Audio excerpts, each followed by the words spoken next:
In this video, I'm going to show you how to do an oil change on this Nissan Pathfinder. Let's get started.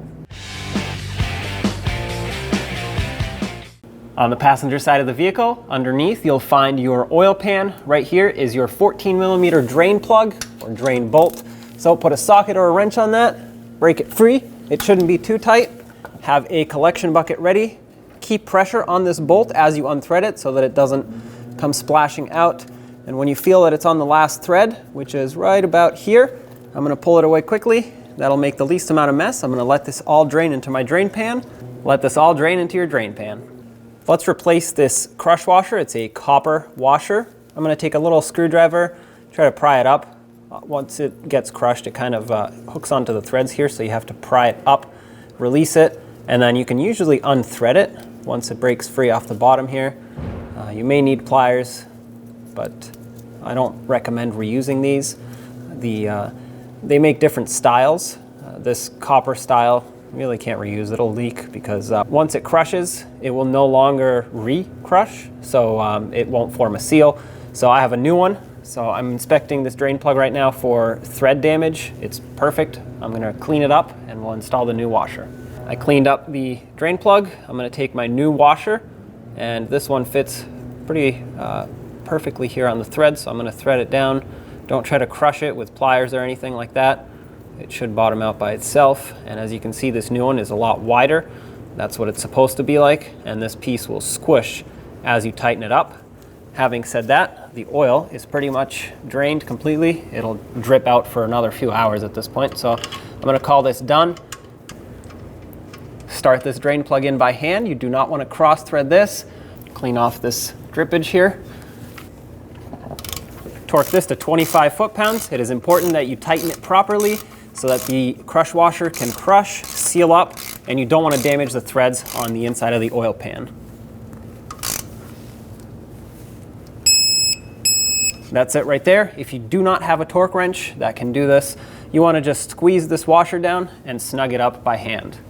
I personally like to prime or start my oil filters. This one actually sits sideways, so I can't fill it all the way to the top, but I will put a little bit of oil in it to get the filter material damp and soaked in oil.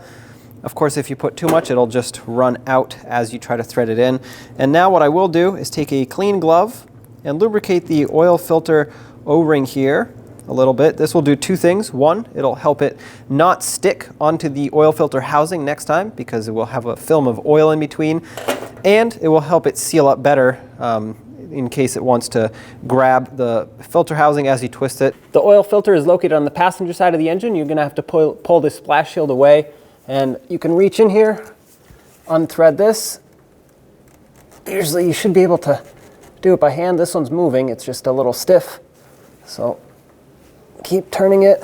I do have a collection bucket underneath so that the oil that is in here can drain. There's always going to be oil in the filter. Keep that in mind. Take it out completely. And as it comes off, try to tilt it with the opening or the threads facing up, just like this. That way you avoid as much spillage as possible. I'm going to let all of this drain. Inspect the housing here. You want to make sure that the old O-ring did not get stuck on it. If it did, remove it. I'm going to wipe it off with a clean rag. Make sure you don't introduce any of this debris inside of these holes here. It would go into the engine if that was the case. Now it's going to keep dripping. That's fine. We'll take care of it after the new filter is installed, but you want to make sure that it's clean and that you do not double gasket this O-ring. Otherwise it will not seal up and it'll create a massive oil leak. Take the new oil filter, thread it on. Make sure it threads on smoothly. Do not force it. It should spin easily like this. If it has to be forced on, that's probably because it's cross-threading. Once you get it bottomed out, spin it about 1/2 to 3/4 of a turn, just until it gets snug. All you want to do is squish that O-ring in there. This is perfect right here. I'm going to take my rag and just wipe off anything that ran down next to it. I'm going to spray some brake parts cleaner to eliminate any drippage. I don't want to confuse this for a leak. Clean off the subframe here, and we should be good to go.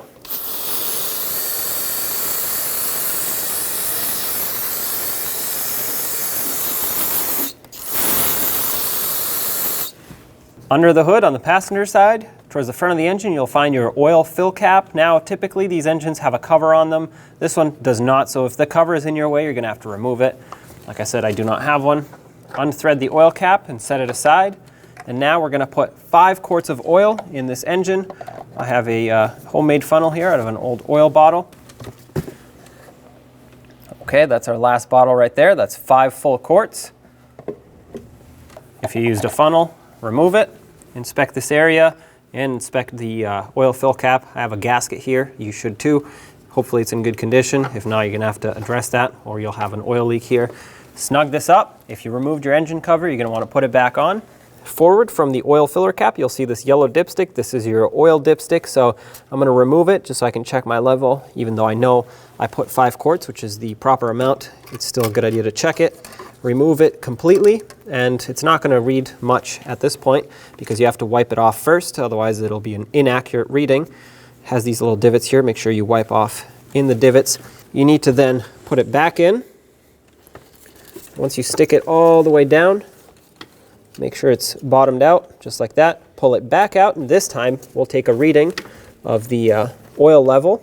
Try not to hit it on anything so that it doesn't wipe off the reading.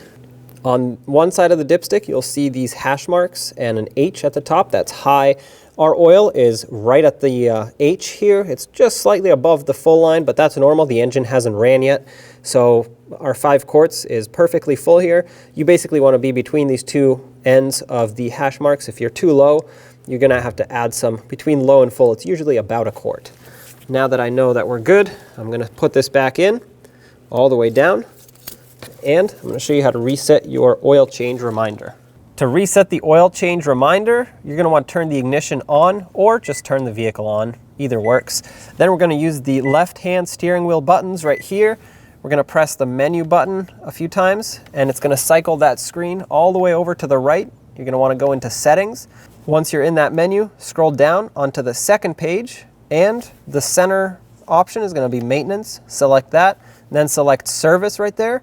And this vehicle does not have anything set for a service reminder, but if yours did, it would show that it had 0 miles left out of however many you have set there. And then you're just going to press reset and it will reset it for you. This one does not have anything set, so there's nothing to be reset, but this is how you would do it from the steering wheel and the dashboard menu.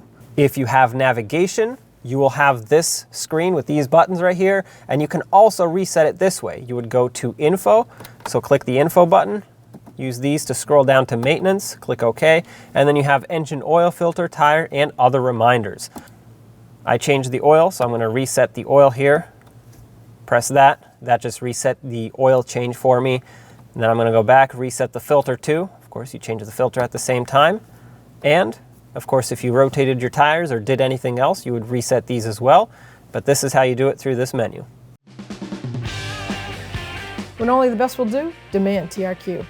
The only company that lets you view before you do. TRQ is committed to offering the highest quality aftermarket auto parts that are engineered for peace of mind. Thanks for using and viewing with TRQ.